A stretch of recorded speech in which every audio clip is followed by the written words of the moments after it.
늦은 오후의 햇살이 은평 경로당의 낡은 마루 위로 비스듬히 쏟아져 내렸다.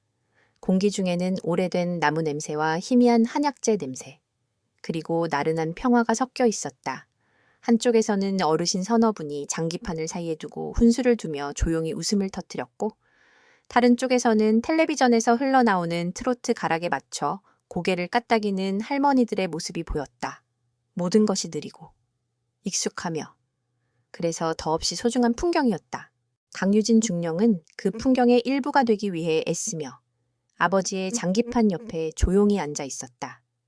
평소의 군복 대신 낡은 청바지에 평범한 흰색 티셔츠를 입은 그녀는 어깨까지 내려오는 머리카락을 아무렇게나 묶고 있어 영락없는 동네 처녀의 모습이었다. 707 특수임무여단 백호부대의 작전팀을 지휘하는 그녀의 진짜 모습을 아는 사람은 이 경로당 안에 아무도 없었다. 적진의 심장부를 꿰뚫고 극한의 상황에서 생과 사의 경계를 넘나들던 그 강인한 군인의 모습은 지금 이 순간 두꺼운 갑옷 속에 감춰져 있었다. 아이고, 우리 딸 부대 일은 안 바쁘냐. 상대방의 차체를 잡고 의기양양하게 웃던 강중령의 아버지가 그제야 딸에게 눈길을 주며 물었다. 그의 얼굴에는 딸에 대한 자랑스러움과 안쓰러움이 동시에 어려 있었다. 오랜만에 휴가예요. 아버지, 오늘은 그냥 딸 노릇 좀 하려고요. 유진은 부드럽게 미소 지으며 대답했다. 하지만 그녀의 감각은 쉬지 않고 주변을 훑고 있었다. 습관이었다. 소리의 근원, 공간의 구조, 비상탈출구의 위치, 그리고 사람들 개개인의 미세한 표정 변화까지 그녀의 뇌는 자동으로 모든 정보를 수집하고 분석했다. 평화로운 이곳에서도 그녀는 잠재적 위협 요소를 식별하고 대응 계획을 수립하는 군인이었다. 그것은 때로 그녀를 피곤하게 만들었지만 수많은 전장에서 그녀와 부하들의 목숨을 구한 생존 본능이기도 했다. 바로 그때였다. 경로당의 낡은 미닫이 문이 요란한 소리를 내며 활짝 열렸다. 평화로운 오후의 정적을 깨뜨린 것은 5명의 낯선 사내들이었다. 선두에 선 남자는 번쩍이는 명품 시계와 몸에 딱 붙는 비싼 양복으로 한껏 멋을 냈지만 그가 풍기는 위압적인 분위기는 옷차림으로도 감출 수 없었다. 그의 뒤를 따르는 4명의 남자들은 누가 봐도 건장한 체격에 짧게 깎은 머리와 검은 정장 차림이 험악한 인상을 주었다. 어르신들, 안녕하십니까? 저희는 만년 청춘 건강연구소에서 나왔습니다. 선두의 남자가 과장된 몸짓과 우렁찬 목소리로 외쳤다. 그의 이름은 마동철이었다. 그는 능숙하게 어르신들의 시선을 사로잡으며 뒤따라온 부하들에게 눈짓했다. 부하들은 일사불란하게 움직이며 들고 온 상자들을 내려놓고 접이식 테이블과 작은 현수막, 음향 장비들을 설치하기 시작했다. 그들의 움직임은 어설픈 판매사원들의 것이 아니었다. 마치 잘 훈련된 분대처럼 각자의 역할을 정확히 인지하고 최소한의 동선으로 공간을 장악해 나갔다. 강유진의 눈이 가늘어졌다. 그녀는 본능적으로 위험을 감지했다. 저들은 단순한 사기꾼 무리가 아니었다. 그들의 태도, 서로를 향한 미세한 신호, 그리고 공간을 통제하는 방식에서 조직적인 폭력 집단의 냄새가 났다. 특히 2명의 부하가 무심한 척 경로당의 양쪽 출입구 근처에 자리를 잡는 것을 본 순간 유진은 이것이 단순한 방문이 아님을 확신했다. 아이고, 여긴 또 웬 소라냐. 무슨 약 파는 사람들인가 보네. 어르신들은 처음에는 경계심을 보였지만 마동철의 화려한 언변과 넉살 좋은 태도에 조금씩 마음을 열기 시작했다. 그는 어르신 한 분 한 분의 손을 잡으며 살갑게 인사를 건넸고 준비해온 값싼 음료수와 과자를 나누어 주며 환심을 샀다. 어르신들, 제가 오늘 이 자리에 온 것은 어르신들의 건강을 위해서입니다. 요즘 무릎 다 쑤시고 허리 아프고 밤에 잠도 잘 안 오시죠. 병원에 가봐야 뾰족한 수도 없고요. 제가 오늘 그 모든 걱정을 한 방에 날려드릴 기적의 제품을 소개해 드리겠습니다. 마동철은 능수능란한 연극 배우처럼 분위기를 이끌었다. 그의 목소리에는 사람을 홀리는 듯한 기묘한 설득력이 있었다. 그는 테이블 위에 화려하게 포장된 상자 하나를 올려놓았다. 상자에는 천년산삼 활력보라는 거창한 이름이 금박으로 새겨져 있었다. 유진은 말없이 그를 지켜보았다. 그녀의 머릿속에서는 이미 상황 분석이 시작되고 있었다. 주동자 1명, 행동대원 4명, 2명은 출입구 통제. 나머지 2명은 군중 속에서 바람잡이 역할을 할 가능성이 높다. 주동자는 심리학적 기법을 사용해 목표물의 판단력을 흐리게 만드는 데 능숙하다. 전형적인 약탈적 사기 수법. 마동철은 제품 설명을 시작했다. 과학적으로 검증되지 않은 용어들을 마구 섞어가며 마치 자신들이 개발한 제품이 만병통치약인 것처럼 떠들어댔다. 그러는 동안 그의 부하 중 1명이 미리 약속이라도 한 듯 자리에서 벌떡 일어났다. 아이고, 사장님, 저 그거 압니다. 옆 동네 김영감님이 그거 드시고 휠체어에서 벌떡 일어나셨다고 소문이 자자하던데 그게 이거였군요. 바람잡이의 등장이었다. 다른 부하도 곧바로 맞장구를 쳤다. 맞아, 우리 고모님도 이거 드시고 10년 묵은 신경통이 싹 나으셨다고 하면서 어르신들이 술렁이기 시작했다. 의심의 눈초리는 점차 호기심과 기대로 바뀌어갔다. 강유진의 아버지는 장기판에서 눈을 떼고 그쪽을 힐끔거렸고 어머니는 이미 마동철의 이야기에 푹 빠져 있었다. 유진은 차가운 분노가 등줄기를 타고 오르는 것을 느꼈다. 평생을 성실하게 살아온 저분들의 외로움과 건강에 대한 불안감을 교묘하게 파고드는 저 악랄함에 치가 떨렸다. 저들은 단순한 사기꾼이 아니었다. 약자의 영혼을 파먹는 기생충이었다. 마동철은 분위기가 무르익었다고 판단했든지 결정타를 날리기 시작했다. 자, 어르신들, 원래 이 제품은 한 상자에 100만 원을 호가하는 귀한 물건입니다. 하지만 오늘 특별히 이 자리에 계신 어르신들을 위해 그리고 제 돌아가신 할머님을 생각하는 마음으로 단돈 30만 원에 모시겠습니다. 여기서 끝이 아닙니다. 지금 바로 구매하시는 선착순 10분께는 한 상자를 더 얹어드리겠습니다. 100만 원이라는 말에 놀랐던 어르신들은 30만 원이라는 말에 귀가 번쩍대었다. 심지어 하나를 더 준다는 말에 몇몇은 이미 자리에서 일어나 지갑을 찾기 시작했다. 마동철의 부하들은 재빨리 그들 곁으로 다가가 계약서처럼 보이는 종이와 펜을 내밀었다. 그들의 움직임에는 망설이는 사람에게 은근한 압력을 가하는 위압감이 서려 있었다. 유진은 아버지의 어깨를 가볍게 짚었다. 아버지는 딸의 눈빛에서 무언가 심상치 않은 기운을 읽고는 다시 장기판으로 시선을 돌렸다. 유진은 어머니 쪽을 바라보았다. 어머니는 옆에 앉은 할머니와 함께 제품을 사야 할지 심각하게 고민하고 있었다. 여면이, 잠깐만요. 유진이 나지막이 말했지만 어머니는 마동철의 현란한 말솜씨에 정신이 팔려 듣지 못했다. 상황은 점점 더 악화되고 있었다. 몇몇 어르신들은 이미 현금을 꺼내거나 심지어 통장을 가져오겠다며 집으로 가려는 움직임까지 보였다. 출입구를 막고 선 덩치들이 그들을 부축하는 척하며 교묘하게 다른 사람들과 격리하고 바람잡이들은 계속해서 분위기를 띄웠다. 완벽하게 짜인 각본이었다. 강유진은 자리에서 일어났다. 그녀는 더 이상 평범한 딸로 남아있을 수 없었다. 이곳은 그녀의 부모님이 계신 곳이었고 저 악당들은 그녀의 작전 구역을 침범했다. 그녀의 눈빛이 변했다. 휴가 나온 딸의 부드러움은 사라지고 적을 마주한 특수부대 지휘관의 냉철하고 날카로운 빛이 그 자리를 채웠다. 그녀는 마동철을 향해 천천히 걸어갔다. 경로당 안의 모든 소음이 마치 멀어지는 것처럼 느껴졌다. 그녀의 시야에는 오직 목표물. 마동철과 그의 부하들만이 선명하게 들어왔다. 전장의 안개가 걷히고 타겟이 식별되었다. 이제 방역의 시간이 시작될 참이었다. 강유진이 그들을 향해 나아가는 몇 초의 시간 동안 그녀의 머릿속은 폭풍처럼 회전했다. 전장에서 목표물을 향해 은밀히 접근할 때와 마찬가지로 그녀의 모든 감각은 눈앞의 적들에게 집중되었다. 그녀의 걸음은 느리고 침착했지만 그 안에는 단 한 치의 망설임도 없었다. 주변 어르신들의 웅성거림, 마동철의 과장된 목소리, 이 모든 것이 배경음처럼 멀어지며 오직 목표물들의 움직임만이 슬로우 모션처럼 선명하게 포착되었다. 마동철은 자신의 연극이 절정으로 치닫고 있음을 직감했다. 그의 입계는 탐욕스러운 미소가 걸려 있었다.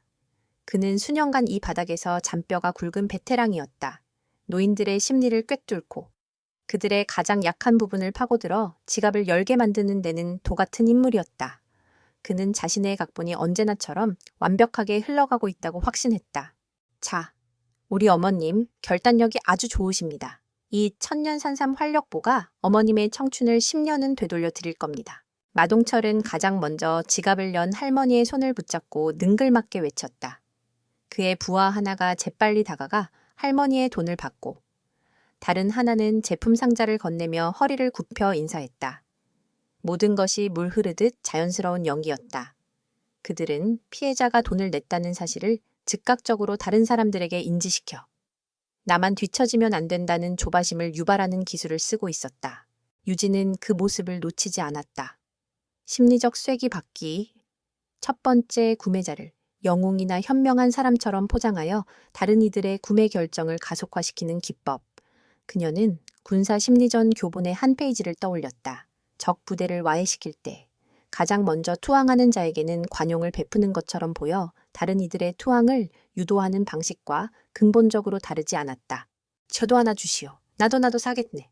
예상대로 첫 구매자가 나오자 망설이던 다른 어르신들이 앞다투어 손을 들기 시작했다. 유진의 어머니조차 옆자리 친구와 함께 자리에서 일어나려 하고 있었다.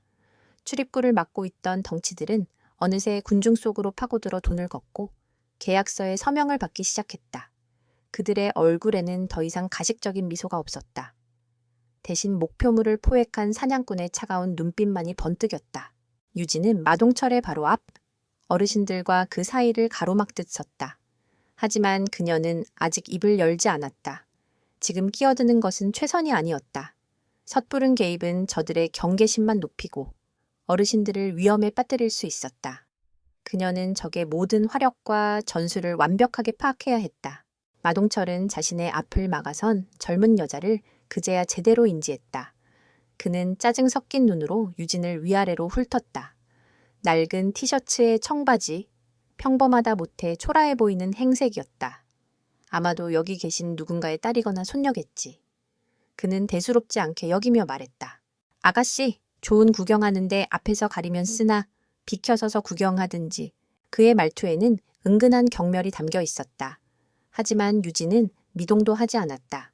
그녀는 마동철의 눈을 똑바로 응시했다. 그 차갑고 깊이를 알 수 없는 눈빛에 마동철은 순간적으로 말문이 막혔다. 마치 모든 것을 꿰뚫어 보는 듯한 그 눈빛 앞에서 그는 자신이 벌거벗겨진 듯한 불쾌한 기분에 휩싸였다. 오늘 특별히 준비한 수량이 이제 5개밖에 남지 않았습니다. 서두르십시오. 어르신들. 마동철은 애써 유진에게서 시선을 피하며 목소리를 높였다. 그는 이 어색한 상황을 빨리 넘기고 싶었다. 하지만 유진은 여전히 그 자리에 서서 그의 완벽한 연극 무대를 조용히 관찰하고 있었다. 그녀의 시선은 마동철이 들고 있는 제품 상자로 향했다.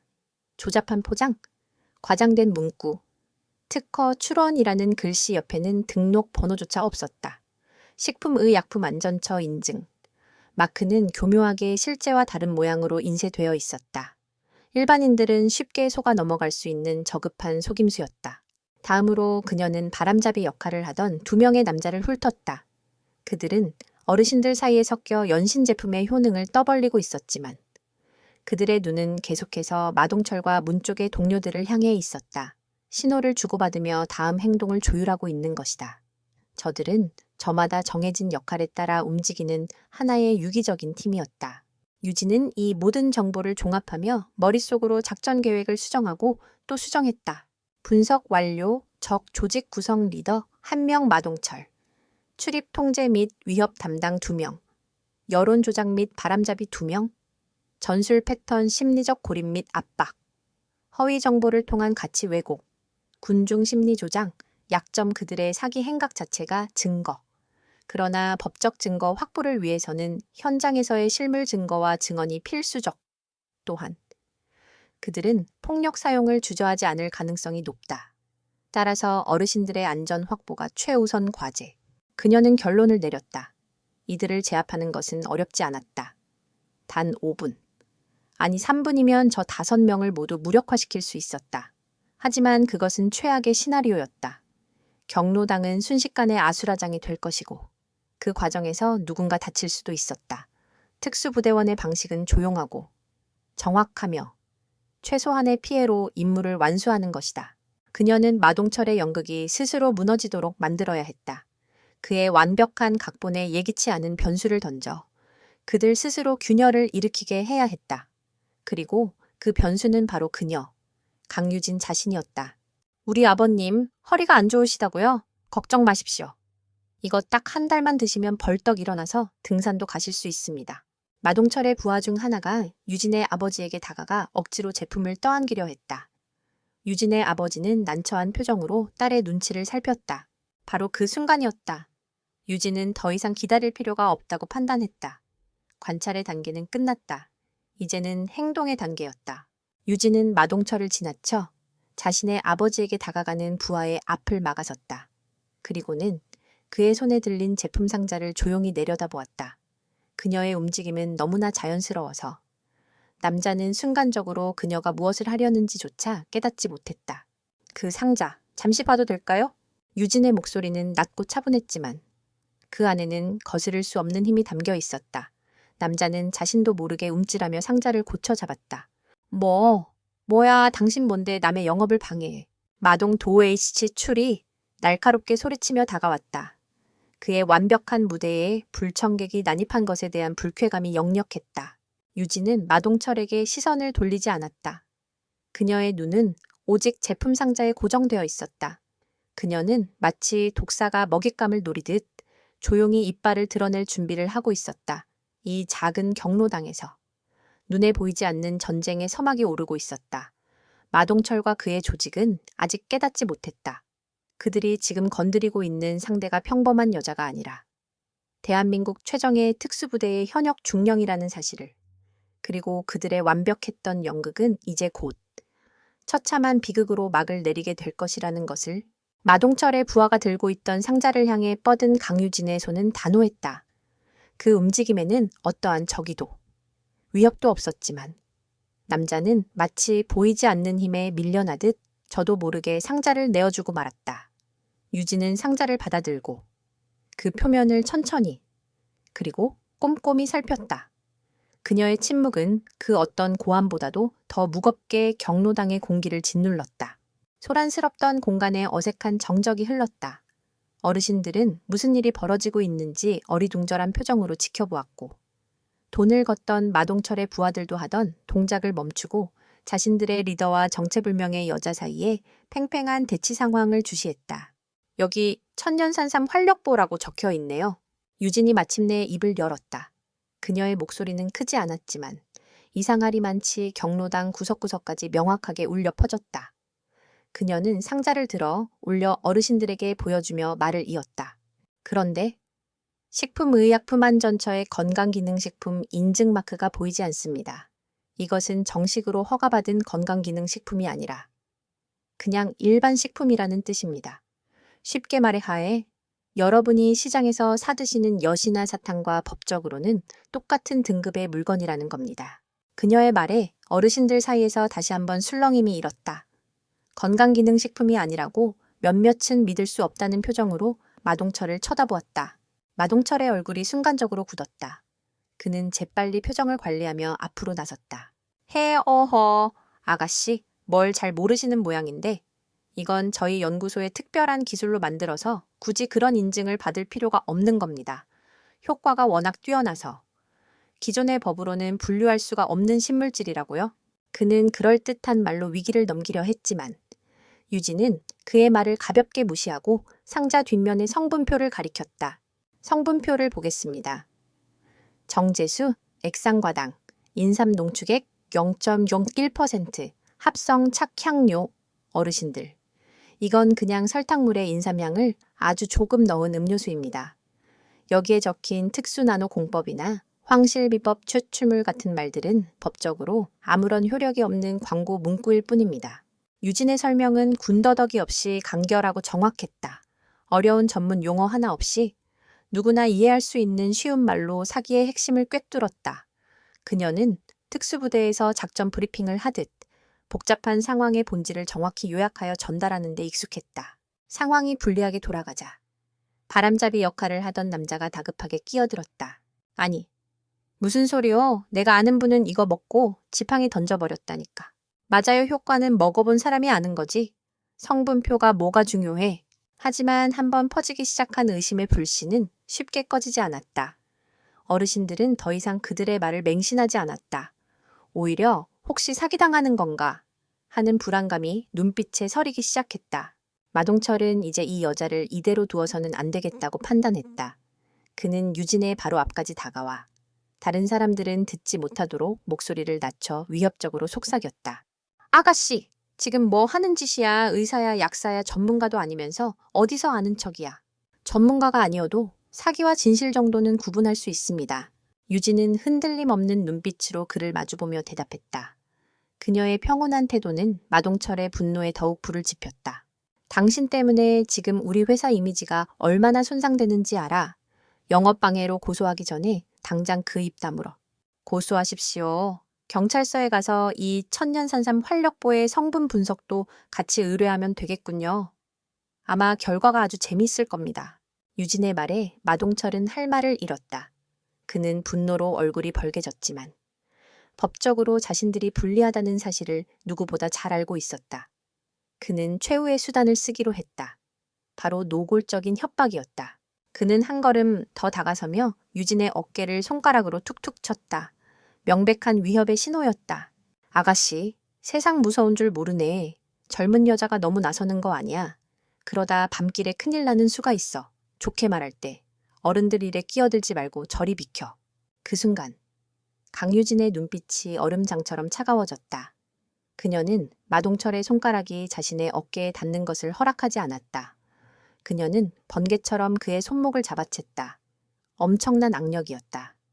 마동철은 비명도 지르지 못한 채 손목이 부서질 듯한 고통에 얼굴을 찡그렸다. 악! 경로당의 모든 시선이 두 사람에게 집중되었다. 유진의 아버지는 놀라 자리에서 벌떡 일어났다. 유진은 여전히 차분한 목소리였지만 그 안에는 강철 같은 의지가 서려 있었다.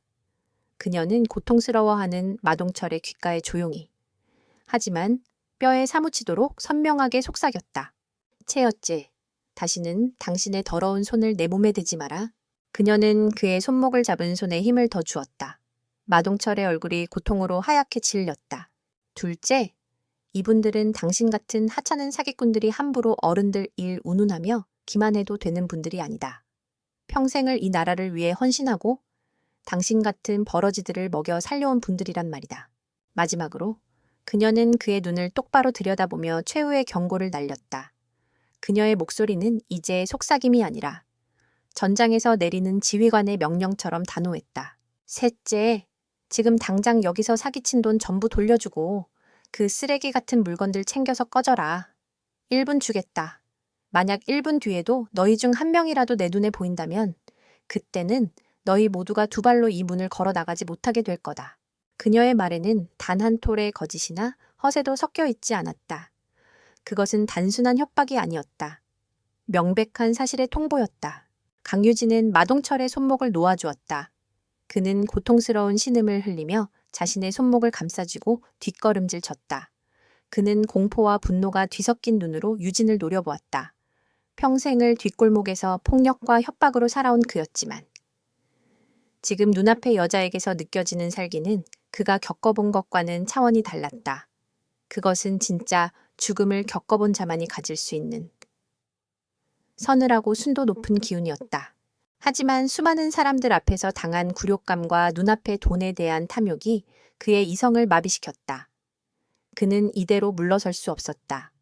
그는 자신을 둘러싼 4명의 부하들에게 분노에 찬 눈빛을 보냈다. 그것은 말없는 명령이었다. 저 여자를 끌어내. 경로당의 공기는 이제 폭발 직전의 시한폭탄처럼 팽팽해졌다. 첫 번째 경고는 끝났다. 그리고 마동철은 그 경고를 무시하는 최악의 선택을 하고 말았다. 마동철의 눈빛 신호는 불꽃에 기름을 붓는 격이었다. 그의 양옆에 서 있던 부하 2명이 기다렸다는 듯이 우악스러운 미소를 지으며 강유진을 향해 한 걸음씩 다가왔다. 그들은 손가락 관절을 꺾으며 우두둑 소리를 냈다. 수많은 싸움으로 단련된 위협을 위한 그들만의 의식이었다. 경로당 안의 공기는 순식간에 얼어붙었다.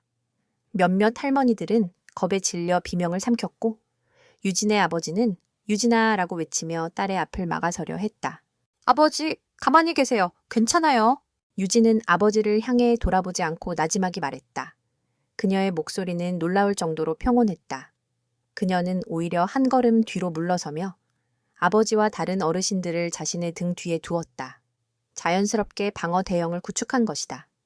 그녀의 시야 안에 2명의 타겟과 그들의 리더인 마동철, 그리고 출입구를 봉쇄하고 있는 나머지 2명까지. 총 5명의 움직임이 모두 들어왔다. 젊은 여자가 겁도 없이 날뛰면 어떻게 되는지 오늘 아주 뼈저리게 가르쳐 주마. 오른쪽에 있던 소위 행동대장 격으로 보이는 남자가 침을 뱉으며 말했다. 그는 자신의 완력에 대한 강한 자신감을 가지고 있었다. 그는 유진의 머리채를 잡아채 그대로 바닥에 내리꽂을 생각이었다. 그것이 그가 늘 쓰던 가장 확실하고 모욕적인 방식이었다. 그는 성큼성큼 다가와 육중한 오른팔을 뻗었다.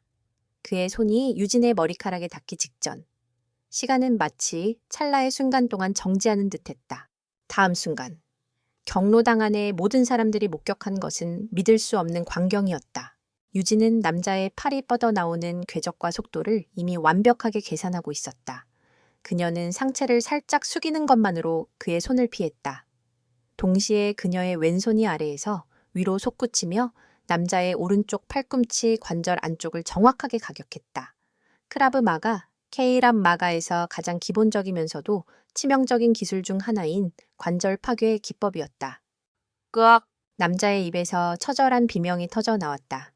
팔꿈치 관절에 가해진 충격은 그의 온몸으로 퍼져나갔고 그는 순간적으로 팔에 힘을 잃고 비틀거렸다. 유진은 멈추지 않았다. 그녀는 비틀거리는 남자의 몸을 중심으로 삼아 파고들며 오른손 손바닥으로 그의 턱을 강하게 올려쳤다. 퍽하는 둔탁한 소리와 함께 남자의 고개가 세차게 뒤로 젖혀졌다. 뇌가 두개골 안에서 흔들리며 그는 짧은 순간 의식을 잃었다. 거대한 몸뚱이가 힘없이 뒤로 넘어지며 마루 위에 큰 소리를 내며 쓰러졌다. 모든 것이 단 1초 만에 일어난 일이었다. 남아있던 다른 부하와 마동철, 그리고 모든 어르신들은 눈앞에서 벌어진 일을 이해할 수 없다는 듯 멍하니 서 있었다. 저렇게 가녀린 여자가 어떻게 저 거구의 남자를 단 일격에 쓰러뜨릴 수 있단 말인가. 이 계집애가. 정신을 차린 다른 부하가 분노에 차 소리를 지르며 달려들었다. 그는 동료처럼 정면으로 공격하는 어리석은 짓은 하지 않았다. 대신 허리를 숙여 유진의 다리를 잡고 넘어뜨리려 했다. 태클 기술이었다. 하지만 그의 움직임 역시 유진의 예측 범위 안에 있었다. 남자가 달려드는 순간 유진은 가볍게 뛰어올라 그의 어깨를 밟고 공중으로 솟구쳤다. 그리고는 공중에서 몸을 회전시켜 내려오는 힘을 그대로 실어 팔꿈치로 남자의 등, 중앙, 척추 기립근을 강타했다. 키우헉! 등에 가해진 엄청난 충격에 남자는 숨이 멎는 듯한 고통을 느끼며 앞으로 고꾸라졌다.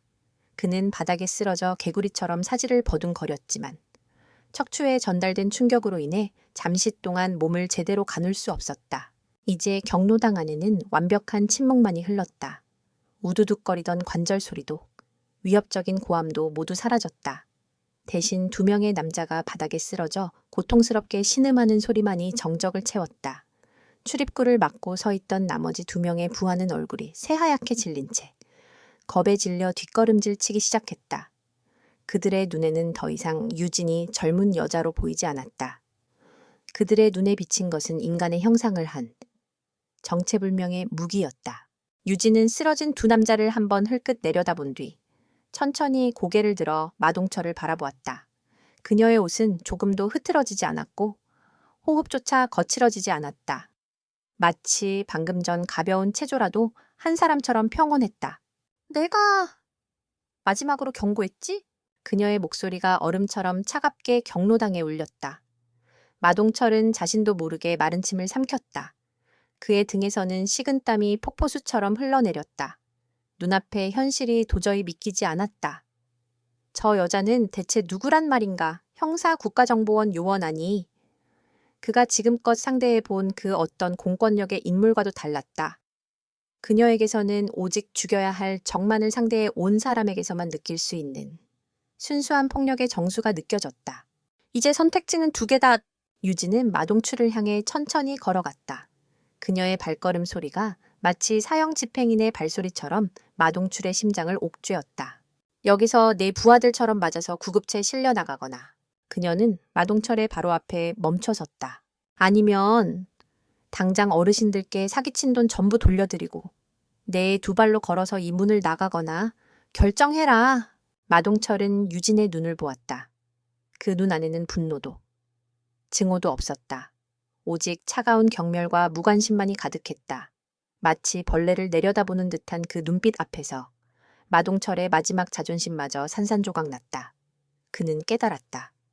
저 여자는 진심이라는 것을 만약 여기서 저항한다면 그는 정말로 팔다리가 부러진 채 실려나가게 될 것이라는 것을.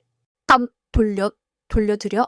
마동철은 간신히 목소리를 쥐어짰다. 그는 겁에 질린 나머지 두 부하에게 턱짓을 했다. 당장 어르신들께 받은 돈 전부 돌려드리라고. 부하들은 허둥지둥 움직이기 시작했다. 그들은 방금 전 거두었던 돈 뭉치를 떨리는 손으로 꺼내 어르신들에게 돌려주었다. 몇몇 어르신들은 아직도 상황 파악이 안 된 듯 멍한 표정이었고 몇몇은 통쾌하다는 듯 작은 목소리로 환호했다. 유진은 그 모습을 조용히 지켜보다가 바닥에 쓰러져 신음하는 두 남자에게 다가갔다. 일리오나, 그녀의 말에 두 남자는 고통을 참으며 비틀비틀 몸을 일으켰다. 유진은 행동대장의 귓가에 조용히 속삭였다. 내 두목에게 전해. 오늘 일은 여기서 끝이 아니라고. 내가 당신들 전부를 찾아낼 거라고. 그녀의 목소리는 악마의 속삭임처럼 남자의 뼛속까지 파고들었다. 남자는 공포에 질려 미친 듯이 고개를 끄덕였다. 마동철과 그의 부하들은 자신들의 짐을 챙겨 쓰러졌던 동료들을 부축하며 도망치듯 경로당을 빠져나갔다. 그들이 사라지자 경로당에는 다시 한번 정적이 찾아왔다. 하지만 이전의 평화로운 정적이 아니었다. 그것은 폭풍이 휩쓸고 지나간 뒤에 충격과 안도가 뒤섞인 기묘한 침묵이었다. 모든 어르신들의 시선이 강유진에게로 향했다. 그들의 눈에는 경외와 두려움, 그리고 고마움이 뒤섞여 있었다. 유진의 아버지는 딸의 어깨를 붙잡고 아무 말도 하지 못한 채 그저 딸의 얼굴만 바라볼 뿐이었다.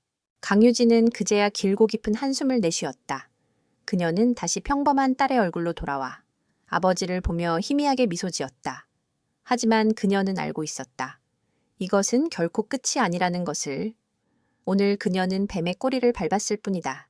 이제 곧 독을 품은 뱀의 머리가 그녀를 향해 고개를 돌릴 것이었다. 폭풍이 지나간 경로당은 한동안 깊은 침묵에 잠겨 있었다.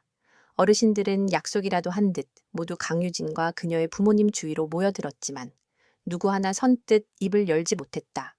그들의 눈에는 아직도 방금 전의 충격과 눈앞의 젊은 여성에 대한 경외감이 뒤섞여 있었다. 방금 전까지 평범한 딸인 줄로만 알았던 유진이 이제는 마치 영화 속에서나 나올 법한 신비로운 영웅처럼 보였다. 괜찮으세요, 다들? 유진이 먼저 침묵을 깼다. 그녀는 언제 그랬냐는 듯 다시 부드럽고 차분한 목소리로 돌아와 있었다. 그녀는 넘어진 의자들을 바로 세우고 흩어진 장기알들을 주워 담으며 어수선한 분위기를 수습하기 시작했다. 그 자연스러운 모습에 어르신들은 조금씩 긴장을 풀었다. 아이고, 강 선생 따님, 대체 어떻게 된 일이야? 무술이라도 배운 게야? 경로당 회장님이 떨리는 목소리로 물었다. 유진은 희미하게 미소 지으며 대답했다. 어릴 때 호신술을 좀 배웠어요. 나쁜 사람들이 어르신들께 함부로 구는 걸 보니 저도 모르게 그만 놀라게 해드려 죄송합니다. 그녀는 자신의 능력을 최대한 평범하게 포장했다. 진실을 말할 수는 없었다. 그것은 그녀의 부모님을 포함한 이곳의 모든 사람들을 더 큰 위험에 빠뜨릴 수 있는 일이었다. 조유송하긴 우리를 구해준 은인인데, 맞아. 저 깡패 같은 놈들 때문에 큰일 날 뻔했어. 어르신들의 칭찬과 감사가 쏟아졌다. 유진은 그저 겸손하게 고개를 숙일 뿐이었다. 하지만 그녀의 마음은 편치 않았다. 그녀는 아버지와 어머니의 얼굴에 떠오른 깊은 걱정을 읽을 수 있었다. 두 분은 자신의 딸이 평범하지 않다는 것을 어렴풋이 짐작하고 있었지만 오늘처럼 그 실체를 직접 목격한 것은 처음이었다. 그날 저녁 부모님의 집에 돌아온 후에도 무거운 침묵이 흘렀다. 어머니는 저녁 식사를 준비하면서도 연신 한숨을 쉬었고 아버지는 말없이 담배만 태웠다. 유진아! 저녁 식사 자리에서 아버지가 마침내 입을 열었다. 솔직하게 말해다오. 네가 하는 일 많이 위험한 일이니. 유진은 숟가락을 내려놓았다. 언젠가는 마주해야 할 질문이었다. 그녀는 부모님을 속이고 싶지 않았지만 모든 것을 말할 수도 없었다. 아버지, 어머니, 저는 군인이에요. 제 임무는 나라와 국민을 지키는 일이고 때로는 위험한 상황에 처하기도 해요. 하지만 걱정 마세요. 저는 제 몸 하나는 충분히 지킬 수 있도록 훈련받았고 항상 안전을 최우선으로 생각하니까요. 그녀는 담담하게 말했다. 그리고 덧붙였다. 오늘 일은 누구에게도 절대 말씀하시면 안 돼요. 특히 제가 어떻게 그 사람들을 제압했는지에 대해서는요. 그게 아버지와 어머니, 그리고 경로당 분들 모두를 위한 길이에요. 약속해 주세요. 그녀의 단호한 말투에 부모님은 더 이상 묻지 않고 그저 무겁게 고개를 끄덕였다. 그날 밤, 유진은 자신의 작은 방에서 잠들지 못했다. 그녀의 머릿속은 오늘 있었던 일로 복잡했다. 마동철의 그 오만함, 조직적인 움직임, 그리고 마지막에 그녀를 향했던 증오에 찬 눈빛. 그들은 평범한 사기꾼 무리가 아니었다. 그 배후에는 분명 더 거대한 조직이 도사리고 있었다. 이대로 둔다면 그들은 분명히 보복해 올 것이고 그 대상은 그녀뿐만 아니라 그녀의 부모님이 될 수도 있었다. 뱀의 머리를 잘라야 한다. 유진은 결심했다. 이것은 더 이상 개인적인 문제가 아니었다. 사회의 독버섯 같은 존재들을 뿌리 뽑는 것 또한 군인으로서의 임무였다. 그녀는 침대에서 일어나 암호화된 군용 노트북을 켰다. 휴가 중이었지만 비상 연락을 위한 최소한의 장비는 항상 휴대하고 있었다. 그녀는 보안 네트워크에 접속한 뒤 단 한 사람에게 보안 메시지를 보냈다. 칠레콤 7부대에서 그녀가 가장 신임했던 부하이자 지금은 국방정보본부 사이버사령부에서 최고의 화이트 해커로 활약하고 있는 김진우 상사였다. 발신백호, 수신 독수리, 휴가 중 미안하다. 간단한 청소 도움이 필요하다. 응답 바란다. 1분도 채 되지 않아 답신이 왔다. 수신 백호, 발신 독수리, 언제든 명령만 내리십시오. 팀장님, 무엇을 청소해 드릴까요? 유진의 입가에 옅은 미소가 번졌다. 여전히 든든한 부하였다. 그녀는 낮에 있었던 일을 간략하게 요약하고 자신이 확보한 정보를 전송했다. 마동철의 인상착에. 그가 사용했던 가짜 회사 이름, 만년청춘 건강연구소, 그리고 그들이 타고 온 검은색 승합차의 차량 번호였다. 경로당을 빠져나가면서 그녀가 무심코 외워두었던 정보였다. 발신 100호, 목표 만년청춘 건강연구소 및 관련 인물 마동철, 배후 조직 및 활동 내역 파악, 최대한 신속하고 조용하게. 수신 독수리, 알겠습니다. 청소 시작하겠습니다. 그때부터 유진은 노트북 화면을 응시하며 초조하게 기다렸다. 김 상사의 능력이라면 몇 시간이면 충분할 터였다.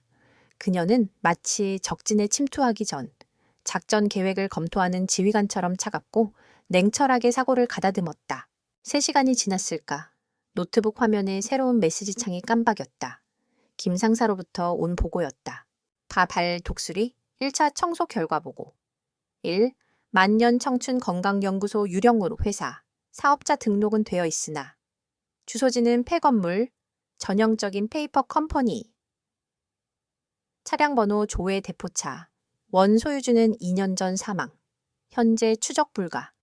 3. 마동철 해당 이름의 전과 기록 다수의 폭행, 갈취, 사기. 그러나 최근 3년간 활동 기록 없음 및 신분을 세탁했을 가능성. 여기까지는 유진이 예상했던 바였다. 그들은 철저하게 꼬리를 감추고 있었다. 하지만 김 상사의 보고는 여기서 끝나지 않았다. 셋. 자금 흐름, 추적, 만년 청춘 건강연구소 명의의 여러 대포, 통장에서 나온 자금이 최종적으로 한 곳으로 흘러 들어가는 것을 확인. 천호 홀딩스라는 투자회사. 5. 천호 홀딩스. 심층 분석 표면적으로는 건실한 중견기업, 건설, 대부업, 유흥업 등 다수의 자회사 운영. 그러나 이사회 임원 및 자회사 대표들의 과거 이력을 분석한 결과 대부분 조직폭력단 흥룡회의 전직 또는 현직 간부들임. 유진의 눈이 번뜩였다. 흥룡회 헤이롱후이. 그녀도 들어본 이름이었다.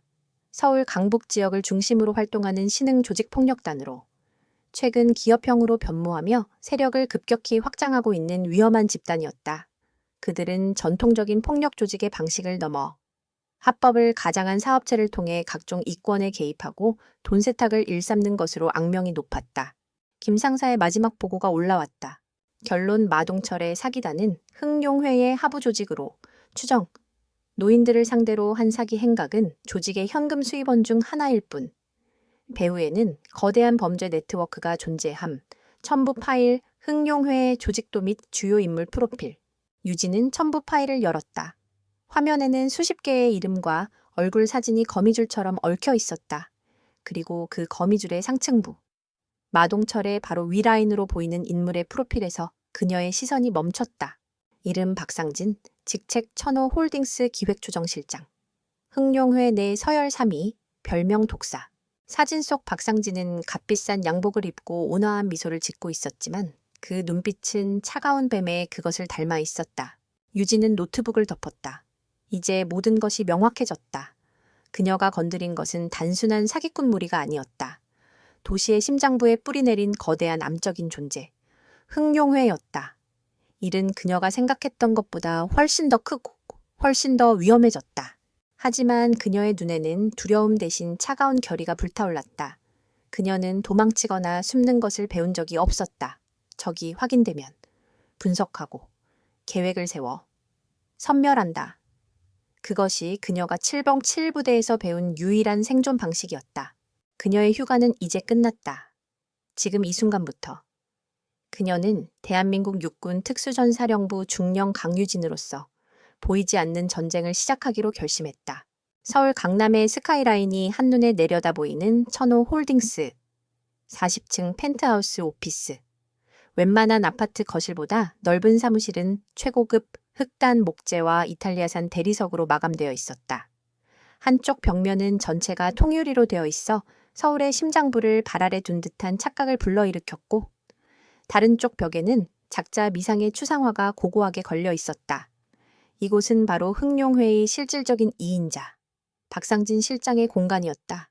박상진은 하얀 도복을 입고 사무실 한가운데 놓인 붓글씨용 화선지 앞에 정좌하고 있었다. 그의 앞에는 잘 갈린 먹물과 최고급 벼루가 놓여 있었다.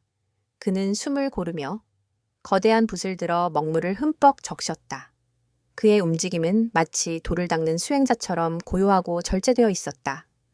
잠시 후 그의 붓이 화선지 위를 미끄러지듯 움직이며 힘찬 필체에 한자 정징을 그려냈다. 고요할 정, 아이러니하게도. 그의 손에 피를 묻히며 살아온 그의 인생과는 전혀 어울리지 않는 글자였다. 실장님. 그때 육중한 사무실 문이 조심스럽게 열리고 마동철이 모습을 드러냈다. 그의 오른쪽 팔은 깁스를 한 채 붕대로 목에 매달려 있었고 얼굴에는 시퍼런 멍 자국이 선명했다. 물론 깁스는 강유진에게 당한 부상보다 훨씬 과장된 일종의 면피용 소품이었지만 그의 몰골은 충분히 처참해 보였다. 그는 박상진의 고요한 아우라에 압도되어 차마 안으로 들어오지 못하고 문 앞에서 머뭇거렸다. 박상진은 붓을 내려놓고 자신이 쓴 글씨를 잠시 만족스럽게 바라보다가 천천히 입을 열었다. 그는 마동철을 돌아보지도 않은 채 말했다. 들어와. 무슨 일인데 그렇게 시끄럽게 구나. 마 부장. 그의 목소리는 부드러웠지만 그 안에는 서늘한 칼날이 숨겨져 있었다. 마동철은 침을 꿀꺽 삼키며 안으로 들어와 박상진의 앞에 무릎을 꿇었다. 죄송합니다. 실장님, 드릴 말씀이 있습니다. 경로당 건인가? 박상진은 여전히 그에게 눈길도 주지 않은 채 물었다. 예, 그렇습니다. 일이 조금 틀어졌습니다. 조금. 박상진이 피식 웃었다. 그 웃음소리에 마동철의 등골이 서늘해졌다. 내 놈 밑에 애들 넷이 전부 나가떨어지고 수금한 돈도 다 뺏겼다는데 그걸 조금이라고 표현하는 건가? 자네의 국어 실력은 여전히 형편없군. 조송합니다. 하지만 이건 보통 상황이 아니었습니다. 갑자기 웬 미친년 하나가 나타나서 커! 마동철은 억울하다는 듯 목소리를 높이며 낮에 있었던 일을 과장과 허풍을 섞어 늘어놓기 시작했다. 그는 강유진을 마치 인간 병기처럼 묘사했다. 손짓 한 번에 장정이 나가 떨어지고 눈빛만으로 사람을 제압하는 괴물이었다는 식이었다. 그는 자신의 무능함을 감추기 위해 상대를 최대한 부풀려야만 했다. 박상진은 말없이 그의 보고를 듣고 있었다. 그는 마동철의 허풍을 꿰뚫어 보고 있었지만 굳이 지적하지는 않았다. 대신 그는 몇 가지 흥미로운 지점을 발견했다. 여자 혼자 무기 없이 전문적으로 훈련된 격투 기술. 그는 자리에서 일어나 통유리창 앞으로 걸어갔다. 서울의 야경을 내려다보는 그의 눈빛이 차갑게 빛났다. 그 여자, 정체가 뭐라고 생각하나? 그건 잘 모르겠습니다. 하지만 평범한 여자는 절대 아닙니다. 혹시 경쟁 조직에서 보낸 킬러가 아닐까? 킬러요? 박상진은 다시 한번 비웃었다. 고작 경로당 사기판 하나 망치자고 킬러를 보내는 멍청한 조직도 있나? 내 놈의 상상력은 아주 소설가 수준이야. 그는 마동철에게 돌아서서 그의 눈을 똑바로 응시했다. 뱀처럼 차갑고 냉정한 눈빛이었다. 낸 놈의 무능함은 나중에 다시 따지도록 하지. 지금 중요한 건 우리 흥룡회의 사업에 흠집을 낸 정체불명의 벌레가 나타났다는 사실이다. 그리고 나는 내 정원에 벌레가 기어다니는 꼴을 못 봐. 박상진은 책상 위에 인터폰 버튼을 눌렀다. 김비서, 서초경찰서 강력 2팀의 초회 반장 좀 연결해. 잠시 후 그의 전화기에서 신호음이 울렸다. 박상진은 스피커폰으로 전화를 받았다. 고해 반장, 나 박 실장인데. 아이고, 박 실장님 웬일이십니까? 이 시간에. 전화기 너머로 비굴함이 뚝뚝 묻어나는 목소리가 들려왔다. 간단하게 확인할 게 있어서 오늘 오후에 은평구 쪽 경로당에서 별일 없었나? 은평구요? 글쎄요. 제가 한번 확인해 보겠습니다. 아, 별다른 신고는 없었는데요. 무슨 일 있으셨습니까? 신고는 없었겠지. 박상진은 차갑게 중얼거렸다. 그 여자는 이를 시끄럽게 만들 생각이 없었던 것이다. 그것은 그녀가 공권력에 의지하는 사람이 아니라는 뜻이기도 했다. 부탁 하나 하지. 초회 반장, 은평구 쪽에 사는 강씨 성을 가진 노인 부부가 있네. 그 사람들 주변, 특히 딸이 하나 있다는데. 그 신원 좀 깨끗하게 파서 나한테 보고해주게. 뒷돈은 두둑하게 챙겨주지. 예, 알겠습니다. 실장님 바로 처리하겠습니다. 전화를 끄는 박상진은 다시 마동철을 내려다보았다. 그는 이제 더 이상 화를 내거나 비웃지 않았다. 그의 얼굴에는 사냥감을 발견한 포식자의 즐거움이 떠올라 있었다. 마 부장, 내 놈에게 만회할 기회를 주지. 예, 실장님 뭐든지 시켜만 주십시오. 내 놈 애들 시켜서 그 경로당 주변이랑 그 노인네들 집 주변을 좀 소독해. 대놓고 뭘 하지는 마. 그냥 어슬렁거리기만 해. 우리가 너희들을 지켜보고 있다는 사실만 알려주면 돼. 그 여자애가 어떤 반응을 보이는지 한번 보자고. 알겠습니다. 마동철은 구사일생한 듯 다급하게 대답하고 사무실을 물러났다. 혼자 남은 박상진은 다시 통유리창 앞에 섰다. 그는 예측 불가능한 변수를 싫어했지만 동시에 그런 변수를 자신의 통제에 두고 가지고 노는 것을 즐기는 성격이었다. 정체불명의 여자. 그의 완벽한 범죄 네트워크에 나타난 작은 균열. 그는 그 균열을 힘으로 메워버리는 대신 오히려 더 파고들어 그 근원을 확인하고 싶어졌다. 얼마 지나지 않아 그의 개인 단말기의 최 반장으로부터 메시지가 도착했다. 그것은 한 여성의 신상정보 파일이었다. 이름 강유진, 나이 34세, 직업 대한민국 육군 현역군인, 계급 중령, 소속 제707 특수임무여단 백호부대 작전팀장. 파일을 확인한 박상진의 입가에 맺혀있던 미소가 순간 멎었다. 그의 눈동자가 가늘어졌다. 군인? 그것도 그냥 군인이 아니라 대한민국 최정예 특수부대 7반 007의 현역 팀장이었다. 그의 표정에서 처음으로 웃음기가 사라졌다. 대신 그 자리에는 이제껏 본 적 없는 깊고 어두운 흥미와 섬뜩한 전의가 피어올랐다. 하하하. 그는 낮게 웃기 시작했다. 처음에는 작은 웃음이었지만 이내의 사무실 전체를 울리는 광기 어린 웃음으로 변해갔다. 이거? 생각보다 훨씬 더 재밌는 사냥감이 들어왔잖아. 박상진은 유리창에 비친 자신의 모습을 보았다. 그의 눈은 먹잇감을 발견한 독사처럼 탐욕과 잔인함으로 번들거리고 있었다. 그는 이제 이 게임이 단순한 벌레 잡기가 아님을 직감했다. 이것은 그의 지루한 일상에 나타난 최고의 유희였다. 특수부대 중령과 조직폭력단 보스의 보이지 않는 전쟁. 그는 이 싸움의 승자가 누가 될지 벌써부터 참을 수 없이 궁금해졌다. 다음 날부터 강유진의 일상에는 미묘한 변화가 생겼다. 그녀가 부모님과 함께 동네 시장에 갈 때 낯선 얼굴들이 눈에 띄기 시작했다. 그들은 아무것도 하지 않았다. 그저 전봇대에 기대 담배를 피우거나 길모퉁이 좌판에 앉아 신문을 보는 척할 뿐이었다. 하지만 그들의 시선은 교묘하게, 그리고 집요하게 유진과 그녀의 부모님을 향해 있었다. 군중 속에서 위협 표적을 식별하고 감시하는 훈련을 수없이 받아온 유진은 그들의 정체를 한눈에 알아볼 수 있었다. 흥룡회, 박상진이 보낸 눈들이었다. 그들은 직접적인 위협을 가하지는 않았다. 하지만 그들의 존재 자체가 소리 없는 협박이었다. 우리는 네가 누군지 안다. 네가 아끼는 사람들이 어디에 사는지도 안다. 경거망동하지 마라. 그들은 유진의 목에 보이지 않는 칼을 들이대고 있는 것이나 마찬가지였다. 어머니는 불안한 기색을 감추지 못했다. 요즘 동네에 못 보던 사람들이 왜 이렇게 많아졌지? 꼭 우리를 쳐다보는 것 같아 기분이 나쁘구나. 유진은 애써 어머니를 안심시켰다. 잘못 보셨겠죠. 어머니, 세상에 나쁜 사람만 있는 건 아니잖아요. 하지만 그녀의 심장은 차갑게 가라앉고 있었다. 그날 밤 유진은 결단을 내렸다. 수세에 몰린 채 방어만 해서는 이길 수 없었다. 적의 공격을 기다리는 것은 패배를 기다리는 것과 같다. 최선의 방어는 적의 심장부를 타격하는 공격이다. 그녀는 이제 사냥감이 아닌 사냥꾼이 되어야 했다. 그녀의 작전은 3단계로 나뉘었다. 첫째, 증거 수집. 둘째, 적의 약점 식별. 셋째, 결정적 타격. 첫 번째 단계. 증거 수집을 위해 그녀는 더 많은 피해자들을 찾아 나서기로 했다. 김진우 상사가 보내온 흥룡호회 관련 자료에는 그들의 다른 유령 회사들이 활동했던 지역 목록이 포함되어 있었다. 유진은 그 목록을 바탕으로 평범한 사회복지사나 자원봉사자로 위장하여 다른 지역의 경로당과 노인정을 찾아다니기 시작했다. 과정은 쉽지 않았다. 대부분의 피해자들은 보복이 두려워 입을 굳게 닫았다. 어떤 이들은 사기를 당했다는 사실 자체를 수치스러워하며 대화를 거부했다. 유진은 끈기 있게 그들에게 다가갔다. 그녀는 자신의 부모님 이야기를 하며 공감대를 형성했고 군인으로서의 신분을 밝히지는 않았지만 자신이 그들을 도울 힘이 있다는 확신을 심어주었다.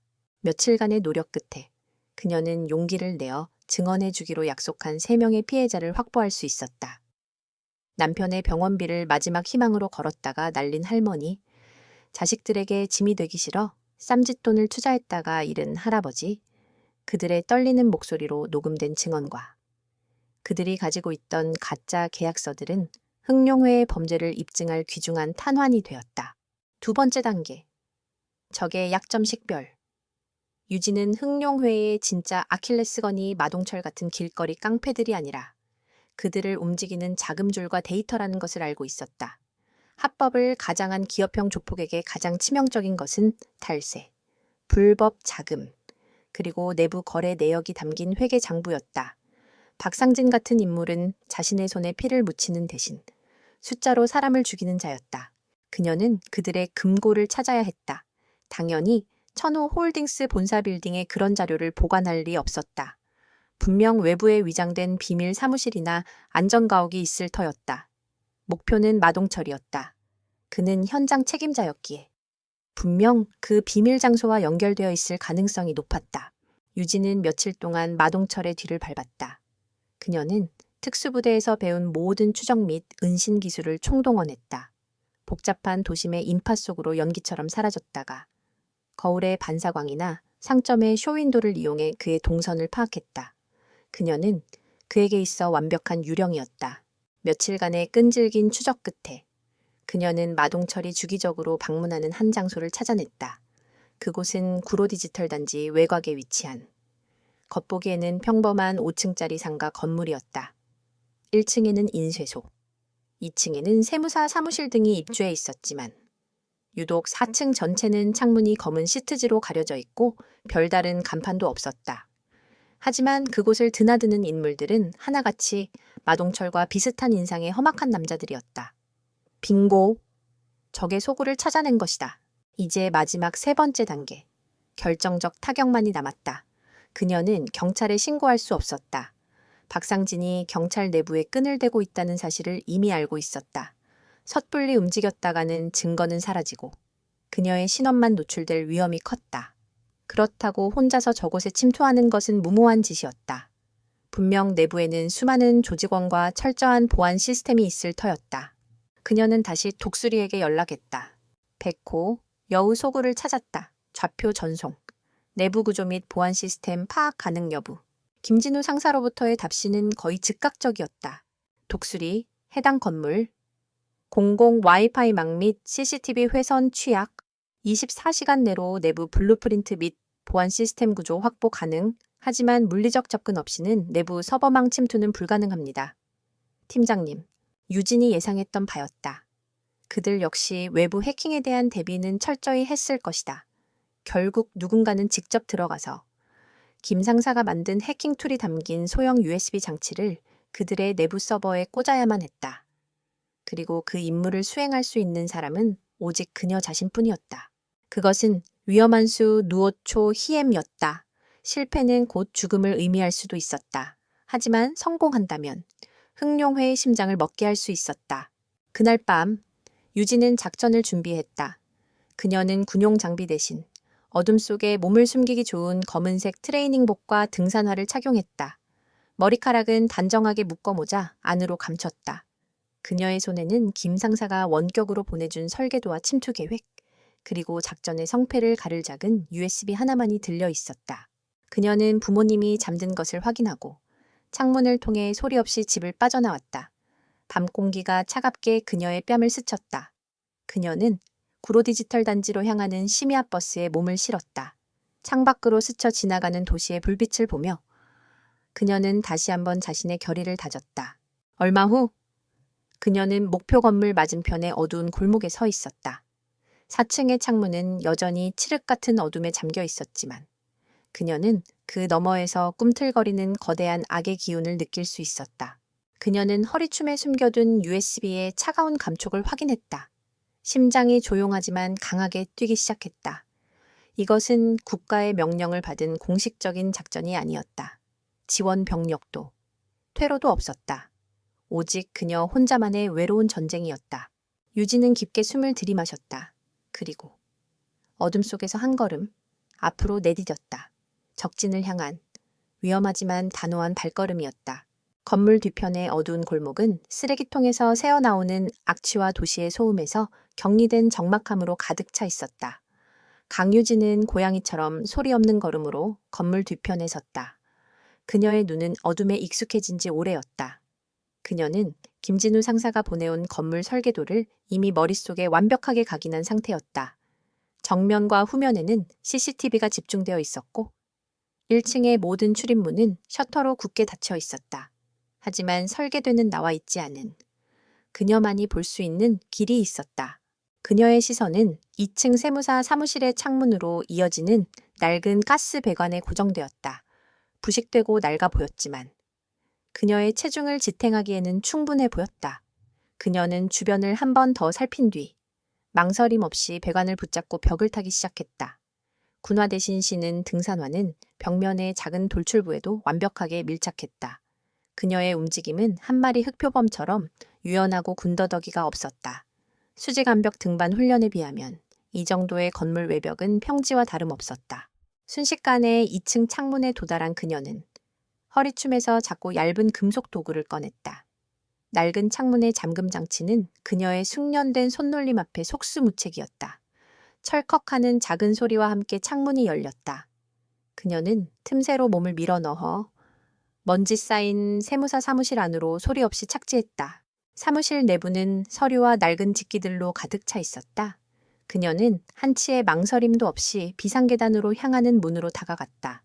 그녀의 목표는 4층, 흥룡회의 심장부였다. 비상계단의 공기는 차갑고 무거웠다. 그녀는 자신의 심장 박동 소리 외에는 아무것도 들리지 않도록 호흡을 조절하며 한 계단 한 계단 신중하게 올라갔다. 3층을 지나 4층으로 향하는 계단참에 이르렀을 때 그녀는 희미한 담배 연기 냄새와 나지막한 목소리를 포착했다. 그녀는 벽에 등을 기댄 채 몸을 숨겼다. 2명의 조직원이 4층 비상문 앞에서 망을 보며 잡담을 나누고 있었다. 근데 박 실장님은 그 계집 하나 때문에 왜 이렇게까지 하시는지 모르겠어. 야, 조용히 해. 들키면은 우리만 죽어나. 그 계집이 보통이 아니라곤 했잖아. 부장팔 분질러 놓은 거 못 봤냐? 그래도 그렇지. 우리 애들 풀어서 그냥 조용히 담가버리면 끝날 일을. 유진은 그들의 대화를 들으며 눈을 감았다. 박상진은 그녀를 단순한 제거 대상이 아니라 일종의 게임 상대로 여기고 있는 것이 분명했다. 그 오만함이 그의 발목을 잡게 될 것이었다. 그녀는 기다렸다. 10분쯤 지났을까. 한 명이 화장실에 가겠다며 자리를 떴다. 혼자 남은 조직원은 주머니에서 스마트폰을 꺼내 게임에 열중하기 시작했다. 바로 지금이었다. 유진은 그림자 속에서 나타나 남자의 등 뒤로 소리 없이 다가갔다. 남자가 무언가 이상한 낌새를 채고 고개를 돌리려는 순간 유진의 손이 번개처럼 그의 목덜미를 가격했다. 경동맥동을 정확히 압박하는 숙이 쇼우찌였다. 남자는 컥하는 소리도 내지 못한 채 그대로 의식을 잃고 쓰러졌다. 유진은 그의 몸을 부축해 계단 구석의 어둠 속으로 끌어다 눕혔다. 이제 마지막 관문, 4층의 두꺼운 강철문만이 남았다. 문에는 최신식 디지털 도어록이 달려 있었다. 김 상사에게 연락할까 망설이는 순간 화장실에 갔던 조직원이 콧노래를 부르며 돌아왔다. 그는 동료가 사라진 것도 모른 채 익숙하게 비밀번호를 눌렀다. 유진은 어둠 속에서 그의 손가락 움직임을 정확히 읽어냈다. 14콜 3시. 남자가 안으로 들어서고 문이 다시 닫혔다. 유진은 잠시 기다렸다가 조금 전 외워둔 비밀번호를 눌렀다. 삐비빅 소리와 함께 잠금 장치가 해제되었다. 그녀는 문을 아주 조금만 열고 안을 살폈다. 내부는 거대한 사무 공간이었다. 수십 개의 책상이 놓여 있었지만 대부분 비어 있었고 안쪽의 넓은 공간에서 대여섯 명의 조직원들이 카드놀이를 하며 떠들고 있었다. 그리고 그들의 시선이 미치지 않는 오른쪽 복도 끝에 서버실이라는 팻말이 붙은 문이 보였다. 그녀는 숨을 죽이고 책상과 파티션의 그림자를 이용해 서버실을 향해 움직이기 시작했다. 한 걸음. 한 걸음이 살얼음판을 걷는 듯했다. 조직원들의 웃음소리. 카드패를 내려치는 소리가 그녀의 심장을 조여왔다. 마침내 서버실 문 앞에 도달했다. 다행히 서버실 문은 잠겨 있지 않았다. 그녀는 조심스럽게 문을 열고 안으로 들어갔다. 서버실은 웅하는 기계음과 서늘한 공기로 가득 차 있었다. 수십 개의 서버 렉이 푸른빛을 깜박이며 열을 맞춰 서 있었다. 흑룡회의 모든 범죄 기록과 자금 흐름이 바로 이 안에 잠들어 있었다. 그녀는 주머니에서 USB를 꺼내 중앙 메인 서버로 다가갔다. 그녀가 USB를 포트에 꽂으려는 바로 그 순간이었다. 거기서 뭐 하는 거지? 등 뒤에서 얼음처럼 차가운 목소리가 들려왔다. 유진의 온몸이 그대로 굳었다. 그녀는 천천히 고개를 돌렸다. 사무실 안쪽. 개인 집무실로 보이는 곳에서 한 남자가 걸어 나오고 있었다. 깁스를 풀었지만 여전히 한쪽 팔이 부자연스러워 보이는 자. 마동철이었다. 그는 야근이라도 하고 있었는지 책상에 앉아 있다가 서버실에 불이 켜진 것을 보고 나온 모양이었다. 마동철의 눈이 유진을 확인하자 처음에는 놀라움으로 이내 광기 어린 분노와 희열로 번들거리기 시작했다. 내년이었구나. 내 발로 여기까지 기어 들어올 줄이야. 하하하. 그의 고함 소리에 밖에서 카드놀이를 하던 조직원들이 우르르 몰려왔다. 순식간에 유진은 서버실 입구에서 6명의 적들에게 둘러싸였다. 퇴로는 완벽하게 차단되었다. 이년, 아주 싹수가 노란 년이야. 감히 우리 구역에 혼자 기어들어와. 마동철은 비릿한 미소를 지으며 유진에게 다가왔다. 그는 완전히 승기를 잡았다고 생각했다. 이제 어쩔 거냐? 여기서 내년 팔다리를 하나씩 분질러서 박 실장님께 선물로 보내드릴까? 유진은 말없이 그들을 둘러보았다. 6명, 좁은 서버실 입구. 그녀의 머릿속은 빠르게 상황을 분석하고 전투 시뮬레이션을 시작했다. 불리한 상황이었지만 불가능하지는 않았다. 그녀는 손에 쥐고 있던 USB를 등 뒤로 감췄다. 시끄럽고 덤벼라. 유진의 그 한마디가 폭풍의 시작을 알리는 신호탄이 되었다. 이 건방진 년이 조직원 2명이 동시에 달려들었다. 유진은 몸을 낮춰 그들의 공격을 피하며 옆에 있던 서버 렉을 발로 강하게 찼다. 묵직한 서버 렉이 비명을 지르며 앞으로 기울어지며 달려들던 2명을 덮쳤다. 그 틈을 놓치지 않고 유진은 남은 조직원들의 품으로 파고들었다. 좁은 공간에서의 싸움은 그녀에게 더 유리했다. 그녀의 짧고 빠른 팔꿈치와 무릎 공격이 쉴 새 없이 적들의 급소를 파고들었다. 비명과 고통스러운 신음이 서버실을 가득 메웠다. 하지만 그때 마동철이 비열하게 웃으며 벽에 붙어 있던 비상벨 버튼을 눌렀다. 윙! 건물 전체에 귀를 찢는 듯한 경보음이 울려 퍼지기 시작했다. 아래층에 있던 다른 조직원들이 깨어났음을 알리는 소리였다. 사방에서 요란한 발소리와 고함 소리가 들려왔다. 유진은 마지막 남은 조직원의 턱을 발로 걷어차 쓰러뜨렸다. 마동철은 겁에 질려 뒷걸음질 쳤다. 까드났다. 이년아, 이제 넌 여기서 개죽음 당하는 거야. 경보음이 미친 듯이 울리고 있었다. 아래층에서 수십 명의 발소리가 계단을 타고 올라오고 있었다. 그녀는 마동철을 노려보았다. 그리고 다음 순간 그녀는 마동철을 지나쳐 그가 아닌 다른 목표물을 향해 몸을 날렸다. 그녀는 경보음과 다가오는 적들을 무시한 채 메인 서버의 USB 포트를 향해 손을 뻗었다. 마동철은 그녀의 의도를 깨닫고 막으려 했지만 이미 늦었다. 따각! USB가 서버에 꽂히는 작은 소리가 요란한 경보음을 뚫고 유진의 귓가에 선명하게 들렸다. 동시에 서버에 연결된 모니터 화면에 작은 창이 하나 떴다. 데이터 복사 중 0%. 유진은 굳게 닫히는 서버실 문을 등지고 섰다. 그녀는 함정에 빠진 셈이었다.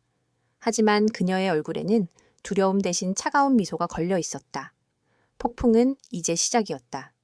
윙! 귀를 찢는 경보음은 죽음의 서곡처럼 울려 퍼졌다. 강유진은 서버실 문을 등진 차에 좁은 입구로 밀려드는 흑룡호의 조직원들을 마주했다.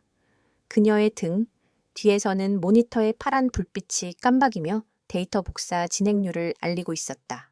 5%, 7%. 시간은 거북이처럼 느리게 흘러갔고 적들은 굶주린 늑대떼처럼 밀려들었다.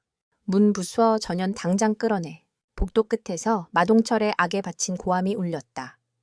조직원들은 쇠파이프와 야구 방망이를 들고 서버실의 강화유리 문을 무자비하게 내리치기 시작했다. 쾅쾅 하는 파열음과 함께 유리에 거미줄 같은 균열이 퍼져나갔다. 유진에게는 선택의 여지가 없었다. 그녀는 이 문이 완전히 부서지기 전까지, 그리고 데이터 복사가 완료될 때까지 여기서 버텨야만 했다. 그녀는 주변을 빠르게 훑었다. 이곳은 그녀의 무덤이 될 수도, 혹은 적들의 무덤이 될 수도 있는 전장이었다. 그녀는 육중한 서버 렉 하나를 잇는 힘껏 밀었다. 수백 킬로그램에 달하는 쇳덩이가 끼익 소리를 내며 밀려나 금이 간 문을 막아서는 임시 바리케이드가 되었다. 그리고는 벽에 고정된 소화기를 뽑아들었다. 묵직한 무게감이 손에 전해졌다. 훌륭한 둔기이자 연막탄이 되어줄 것이었다. 희게져라 이 자식들아. 와장창 마침내 강화유리 문이 박살나고 조직원들이 깨진 유리 조각을 밟으며 안으로 쏟아져 들어왔다. 선두에 선 두 명이 쇠파이프를 휘두르며 그녀에게 달려들었다. 유진은 소화기의 안전핀을 뽑았다. 그리고는 그들을 향해 하얀 분말을 아낌없이 분사했다. 콜록콜록 뭐야 이거. 순식간에 서버실은 자욱한 분말로 가득 찼고 조직원들은 시야를 잃은 채 기침을 하며 허우적거렸다. 유진은 그 혼란의 중심을 파고들었다. 그녀는 더 이상 방어하지 않았다. 그녀는 폭풍이 되었다. 소화기를 휘둘러 한 명의 머리를 가격하고 이어서 다른 한 명의 무릎을 걷어찼다. 그녀의 움직임은 한치의 오차도 없는 살상 기계의 그것이었다. 하지만 적의 숫자는 너무 많았다. 한 명을 쓰러뜨리면 두 명이 밀고 들어왔다. 그녀의 어깨에 쇠파이프가 스치며 타는 듯한 고통이 느껴졌다. 옆구리에도 누군가의 주먹이 꽂혔다. 그러나 그녀는 고통을 느낄 새도 없었다. 그녀의 신경은 오직 생존과 임무 완수에만 집중되어 있었다. 그녀는 싸우면서도 힐끗힐끗 모니터를 확인했다.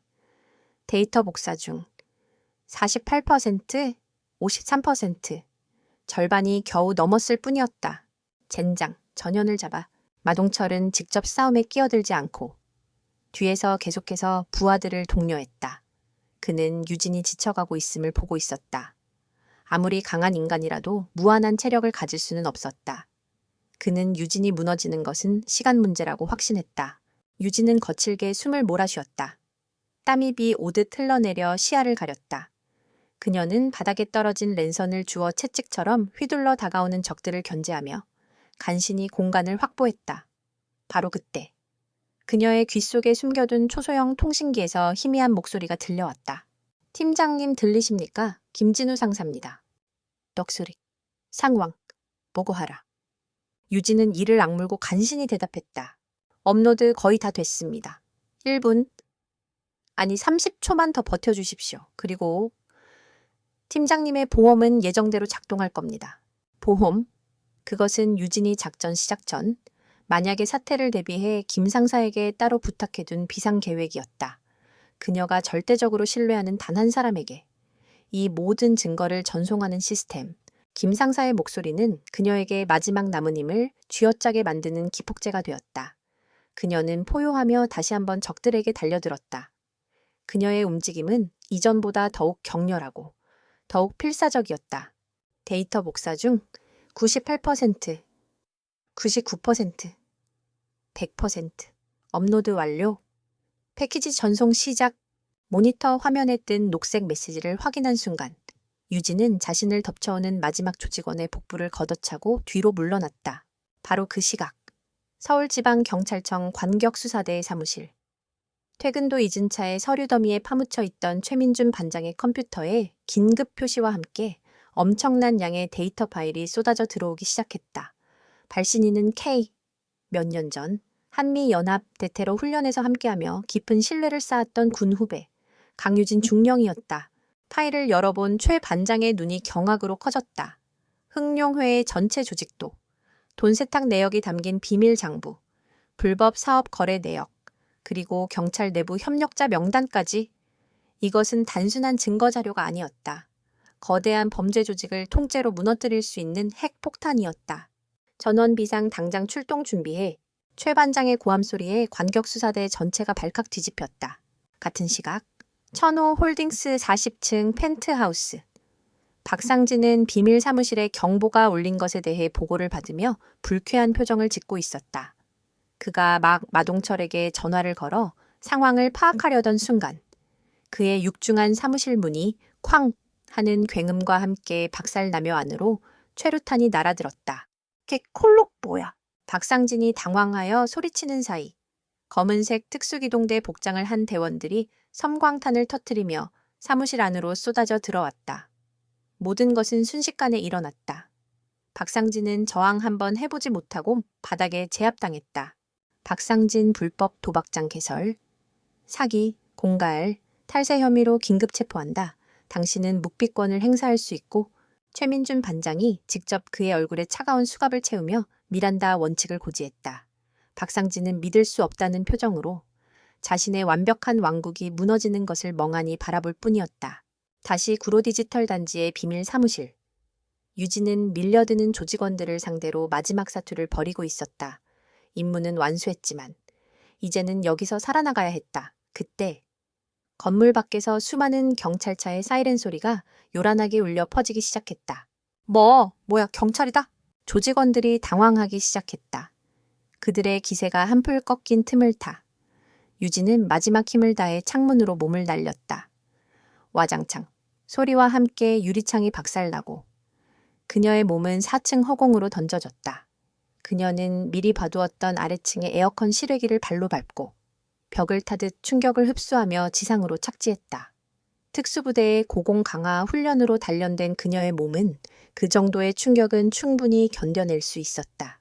그녀가 착지한 골목으로 수십 명의 경찰 특공대원들이 쏟아져 들어와 건물을 포위하기 시작했다. 마동철을 비롯한 흥룡회 조직원들은 도간에 든 쥐가 되었다.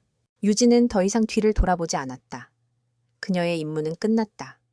어깨와 옆구리의 통증이 뒤늦게 밀려왔지만 그녀는 아랑곳하지 않고 모자를 깊게 눌러쓴 채 어둠 속으로 몸을 숨겼다. 수많은 경찰차의 경광등 불빛이 밤하늘을 비추며 거대한 범죄 조직의 어두운 실체를 환하게 드러내고 있었다. 그 찬란한 빛의 무대 뒤편에서 모든 것을 시작하고 끝낸 한 명의 군인은 소리 없이 그리고 쓸쓸히 전장을 떠나고 있었다. 며칠이 지났다.